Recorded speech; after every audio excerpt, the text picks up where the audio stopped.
growing up, it was, a lot of you guys know my mom died giving birth to me. And my dad remarried. Then my stepmom died in a car accident when I was 9. Then my dad got married again. Then my dad died of cancer when I was 12. And so I'm in junior high. My mom's dead. My stepmom's dead. My dad's dead. The only close relatives I had were my aunt and uncle, George and Sandra. And then when I was in high school, they got in a fight. And my uncle George shot and killed my aunt. And then stuck the gun to his own head. Killed himself. So I'm 16 years old, and this is life to me, going, man, what's next? Everything seems to be falling apart, and we get a little worried, we get a little scared. And this is what Christians do, they try to serve God, but then things get a little rocky, and things get a little unstable, and so we go, okay, that was nuts. I don't want to live like that. Let me hold on. And this is your routine. This is what so many people do. They go, you know what? I'm not going to try anything crazy. I'm just going to sit here, and I'm just going to hold on. And this is what you look like.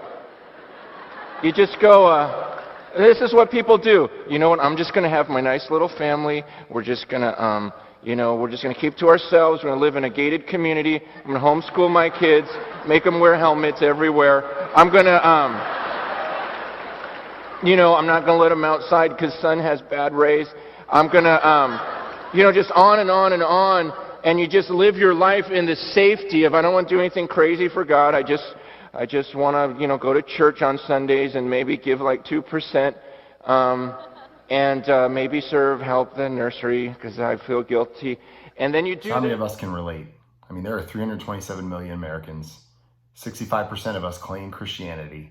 That's 213 million Christians in this country, yet we are the most spiritually deprived nation in this world.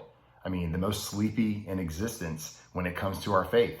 There's not much fruit. There's not much evidence of an obedient church in America. Just a lot of talking, a lot of religious activities going on Sunday. It's one of two things. It is either you have no idea what Jesus has asked you to do or how he's called you to live, or you just don't believe what this book says, and it's just a fairy tale.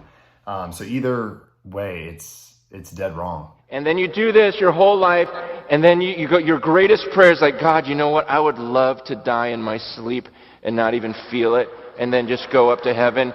And so you want to die like this, just in your sleep, right in the middle of a dream, good dream, the dream you're going to heaven, and you don't even feel it. And then suddenly you wake up, you stand before the judge, and you go. Many of us, we hate the idea that we would have to answer to God. I mean, it's offensive to us that we would have to answer to anyone. But that's just our pride, simply. But let me be clear. You and I, we will stand before this holy judge, and we will have to answer. It will happen. And so the question I want to ask you is, picture yourself standing in front of the throne of God, and he asks you that question. What do you plan on saying to him? Could you imagine watching the Olympics, And some girl does that, just gets up there, starts straddling the thing, and then steps off and goes. What is the judge supposed to do on the card?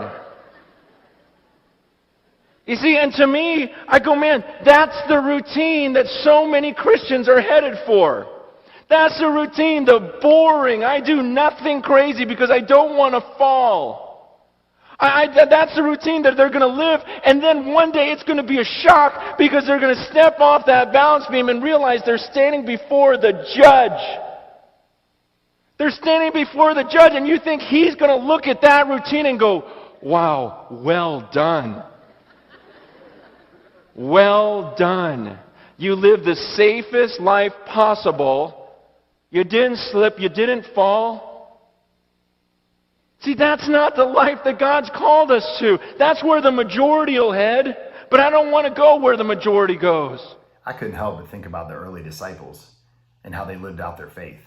I mean, these guys lived out their faith in such a way that it cost them their life. I mean, all the disciples died, and they died bad. The crazy thing is they weren't always like that. These same disciples were the same guys that doubted Jesus, that denied Jesus, and that fled like cowards when Jesus was arrested in the Garden of Gethsemane. I mean, these same guys hid when Jesus was crucified and put in the grave. They hid in fear. They didn't believe. And then something happened. They saw the risen Jesus, and that changed everything. I mean, they saw the resurrected Jesus and they believed. And these same cowards turned madmen went on to turn the world upside down for Jesus. And they went to their death for it. Why? Belief. I mean, what they believed in their head transferred to their heart.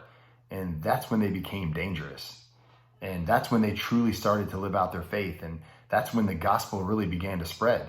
And so Jesus' mission was being advanced through these disciples. And so it was true faith. It was true belief. They believed so much that they were willing to risk it all. So in closing, do you know what this says? And more importantly, do you believe what this says? I mean, if you do, your life should reflect it. And what your life reflects matters, because you will stand before God and you will give an account. I mean, what will your account look like? Because the scary truth is, we're going to hear one of two responses from God. Either, well done, my good and faithful servant, or depart from me, I never knew you.